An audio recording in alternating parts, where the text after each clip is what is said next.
So I have this urge to make a video in English. I am Natalie. I am a healer and I teach meditation and emotional healing and tantric healing in Tel Aviv. I live in Israel. You know, there's a war going on and I feel the war is actually online. And it's a lot worse online than it is in reality.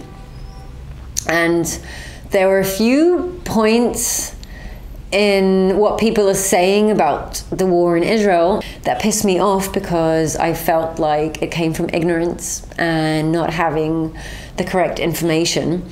And I guess if you're given information, by the terrorist organizations, then obviously you're getting false information. They're terrorist organizations. Their main goal is to create terror and fear. So I don't think they're the people we should rely on information that we get. Maybe as an Israeli, I'm also not a person who you should rely on information. I don't know. I'm kind of out of the matrix. I'm not really emotionally involved as other Israelis maybe are, but I do have my own perspective of how I see things. I have a degree from university, I'm educated, I'm intelligent as far as I can see or feel, and I do a lot of emotional work, and I feel like the right information is not getting out there. I wanted to talk about the Middle East, because I feel like there's a lot of confusion about what's happening in the Middle East, at the moment, or let's say during the past 50 years. The Middle East contains many Arab countries such as Afghanistan, Syria, Lebanon, Iran, Iraq, Egypt, Jordan, Saudi Arabia, the Emirates and Dubai, it's, Libya, Morocco, it goes like Turkey. So the entire Middle East is Arab nations. And these Arab nations, up until, and it depends which country, but the 1950s, 1960s, 1970s were liberal countries. The women were dressed like me. They were free to walk in the streets. They were free to get an academic degree in university. They were free to date whoever they wanted to date. They were having parties, sex and drugs and rock and roll. And at one point in each country, it happened at a different time. The extreme Muslim parties took control over the countries and converted them into extreme right-wing Muslim countries where women have no rights. They have to wear this hijab, and if they don't wear it, they get killed. They do not choose who they marry. They can't dress freely. They can't get a degree in university. They can't vote. They have no rights because part of the Muslim extremist regime is a religious one. And in the Muslim extreme religion, the woman has to be modest and she belongs to the man. These countries, the Middle East, are third world countries. Their infrastructures are very poor and damaged. They don't always have electricity. They don't always have running water. They don't always have roads or homes to live in. They're third world countries, just as any third world country. And before the Islamic regime took over these countries, they were progressing in quite a nice way to become part of the modern world, and then it was kind of stopped by these extreme Muslim regimes, and they fell back in history and they stayed third world countries. They don't have clean water to drink in a lot of places in Syria and Iran and Iraq and Afghanistan, like third world countries, like that's what they are. So that means they're not capitalistic. They don't have equality between men and women. They don't have any kind of progressive academic institutions. they're backwards countries, they're third world countries with everything that means. And inside all of these like third world extreme Muslim countries, there's Israel. Tiny piece of land, tiny. Seriously, you can drive from the top of Israel to the bottom of Israel in 8 hours. That's how small our country is. This tiny piece of land in the middle of the Middle East, of third world countries, is Israel. A tiny piece of land that is modern Western society. We're not third world. We are capitalistic culture. We go to university, we make money, we have industries that have affected the entire world. We have invented, technologies. We have Nobel Prize winners. We have innovations in medicine. We have built an amazing little country in the middle of the Middle East and third world countries, the little modern Western country. So yeah, we have electricity, we have water, we have roads, we have cities, we have rights for women. It's a liberal country, and we have a good army. Everyone has to go to the army in Israel. It's just like 18-year-old kids like you and me who are serving to protect their country. And that's what any modern Western country does. Third world countries don't necessarily have armies. They have terrorist organizations whose main aim is to kill Jews. Where in fact, inside of the entire Middle East, how do we bother them that much? Like, we're 8 million people in a tiny piece of land surrounded by hundreds of millions of Muslims, and we bother them? Like, we're the minority in the Middle East. And we're not only the minority, we're the minority that represents Western modern civilization inside a very old-fashioned, primitive third world nations who consist of hundreds of millions of people. So when people are seeing what's happening in Gaza, they're shocked. And it's shocking. For me too. I think for everyone it's shocking. But if you look at what's happening in Syria, for the past 50 years, they've been killing each other. Killing children, killing women, killing old people. They don't have proper houses or roads or infrastructure in their towns. The same I could say of Iran. The same I can say about Iraq, Afghanistan, Lebanon. These countries are poor countries. They're third world countries. If you look at footage from Syria, you would cry like it's terrible. But these are not modern Western world countries, so we need to look with our eyes a little bit differently. Because if we saw what's happening in Gaza, happening in Europe or in America or in Canada or in Australia, then that would be shocking. But these things are happening in third world countries for the past 50 years, and no one is saying anything about it because they're doing it to each other. But in Israel, because it's Jews doing it to Muslims, then suddenly it's everyone's problem and everyone has an opinion and we're the bad guys. Although we're this like tiny minority in the Middle East, somehow we're the bad guys and they're the poor Gazans. What about the poor Syrians? What about the poor Lebanese? What about the poor Iraqis? What about the poor, Saudis? Like, why is the focus on Gaza and not the entire Middle East? Why is the focus on Israel and not terrorist organizations who want to destroy the entire Western world, including America and all Christians? Why is everyone so focused on Israel and Gaza? Now, Israel and Gaza is kind of like David and Goliath, where Gaza is David and we're Goliath, but actually, no, we're David.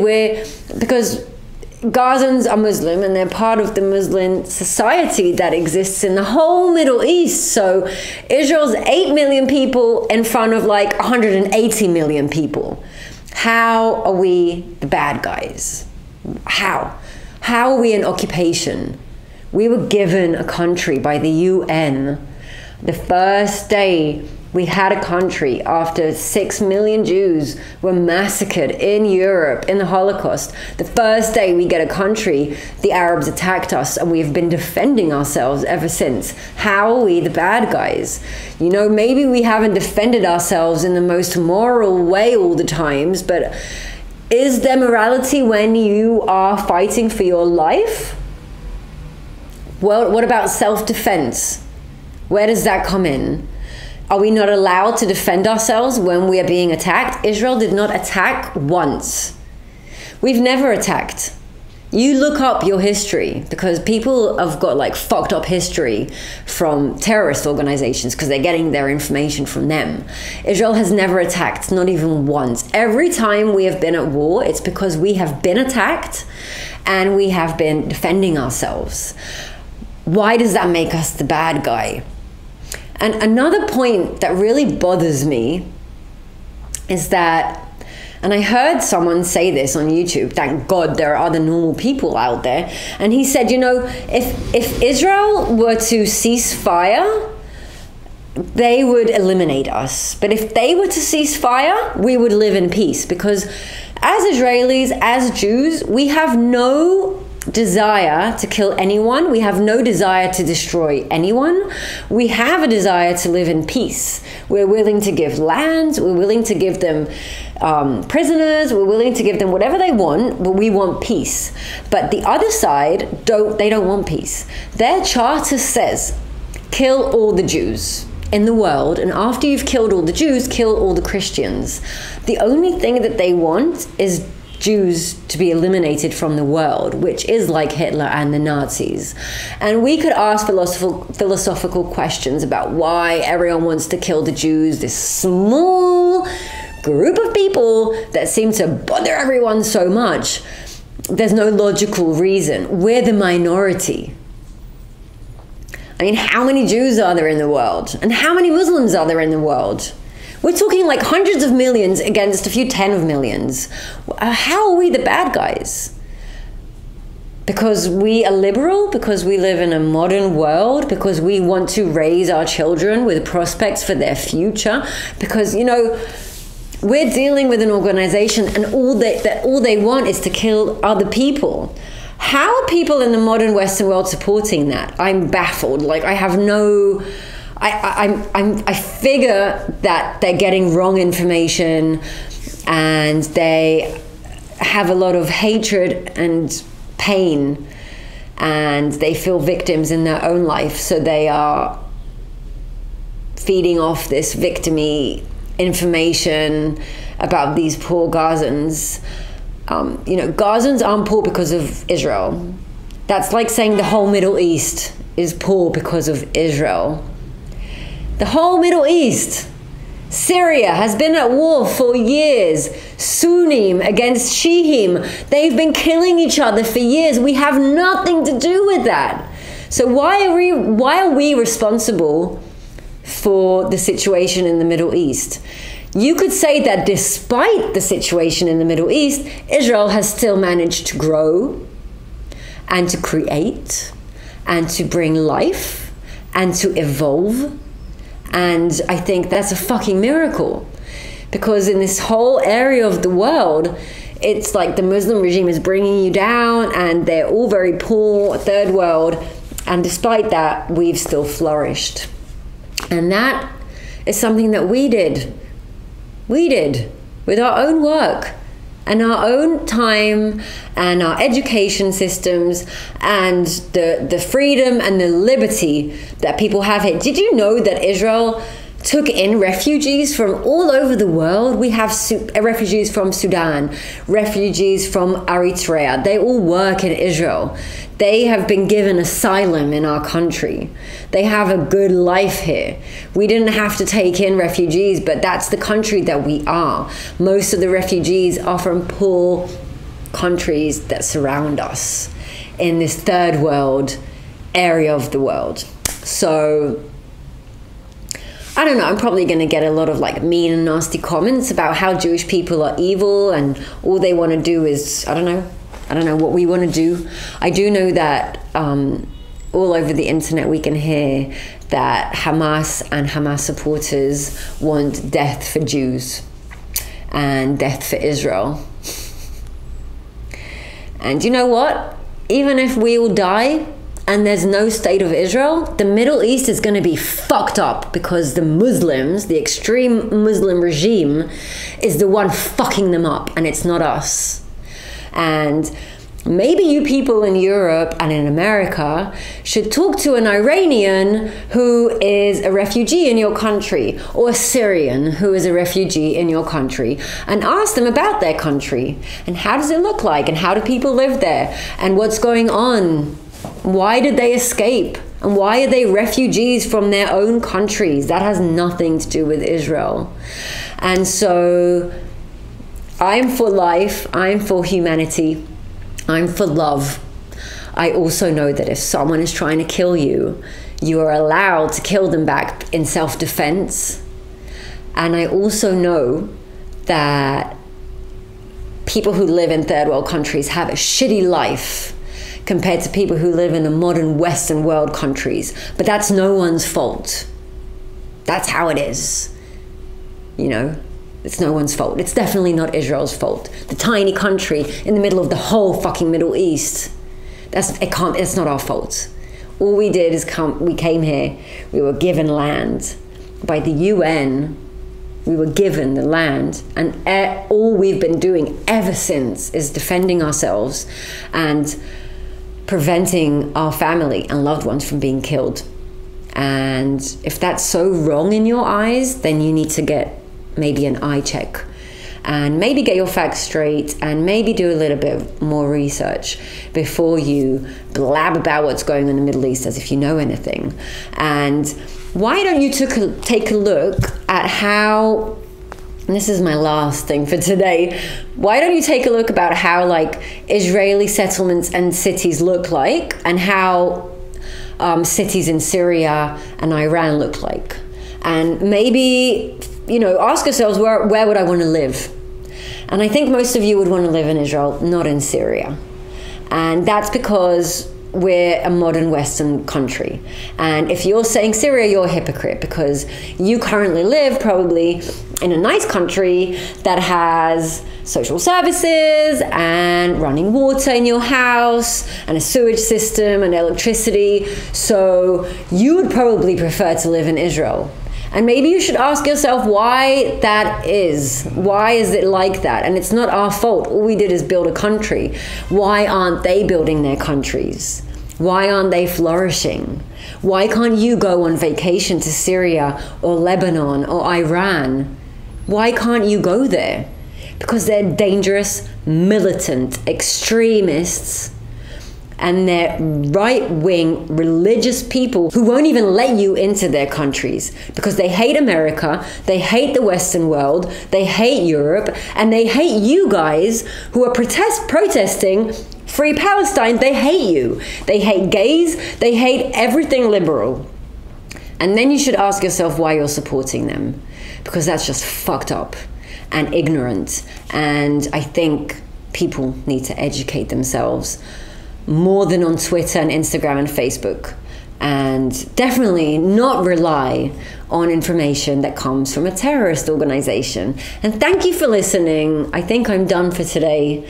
I hope it opens someone's eyes, and I hope maybe seeing me as an Israeli talking about this helps you hate Jews a little bit less.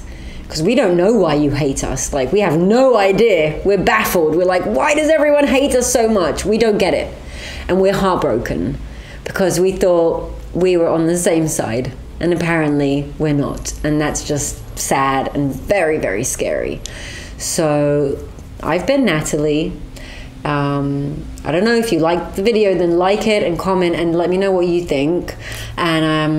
And yeah, thanks for listening. And I hope this war ends soon. And I hope, you know, people don't have to die And I hope people, kids get to sleep in beds and have running water and their parents with them who love them. And that's my prayer for everyone in the world. No matter where you are, no matter what country you live in, I hope you're safe. I hope you have somewhere safe to sleep. I hope you're free and that you can do what you want in life. And I hope you're loved, because I think that's what we all really need. And I think the Middle East needs love and needs a change. And yeah, and I hope everyone comes home safely. And I do want to remind you that we have more than 200 hostages, women, children, and babies, and elderly who are somewhere in this third world country called Gaza. And we don't know what's going on with them, and we don't even know if they're alive. And I just hope, there's a 9-month-old baby, and there's a baby who was actually born in captivity in Gaza because they kidnapped a pregnant woman who was 9 months pregnant. So I hope they will come back safely and soon. And I wish you all the best. Thanks. We're having alarms now for bombs. And I'm with my dog, who gets freaked out. So we're just gonna huddle here together until we hear the bombs.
Until next time.